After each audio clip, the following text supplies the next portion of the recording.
تخيل تبقى عندك 22 سنة بس، وتقف قدام عشرات الآلاف في استاد القاهرة في نهائي أفريقيا، وتروح تسدد ركلة جزاء بكل الثقة دي. محمد عبد الوهاب ما كانش مجرد لاعب صغير في المنتخب، كان واحد من أبطال الحلم. سنة 2006 مصر كانت بتنظم كأس الأمم الأفريقية على أرضها، والضغط كان ضخم جدا. الجمهور عايز البطولة بأي طريقة بعد سنين غياب، وحسن شحاتة بدأ يبني منتخب عنده روح مختلفة. وسط النجوم الكبار ظهر اسم محمد عبد الوهاب، الولد اللي قبلها بشهور قليلة بس كان لسه بيثبت نفسه مع الأهلي. عبد الوهاب لعب البطولة بثقة كبيرة.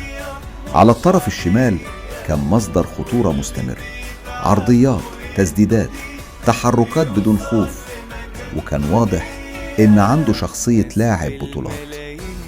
كل مباراة الجمهور كان يتعلق بيه أكتر، مش بس بسبب مستواه لكن بسبب روحه، الهدوء، الاحترام، الالتزام. كأن الراجل أكبر من سنه بسنين. ووصلت مصر للنهائي أمام كوت ديفوار، مباراة عصبية صعبة، 120 دقيقة كاملة من التوتر، لحد ما كل حاجة اتحسمت بركلات الترجيح. اللاعبين بيتقدموا واحد وراء التاني، والضغط ممكن يكسر أي حد، لكن عبد الوهاب تقدم وسدد ركلته بثبات كبير، والجمهور انفجر فرحة.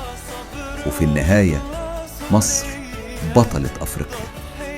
محمد عبد الوهاب خرج من البطولة دي نجم كبير، بطل أفريقيا مع الأهلي، وبطل أفريقيا مع منتخب مصر، وكل ده قبل ما يتم 23 سنة.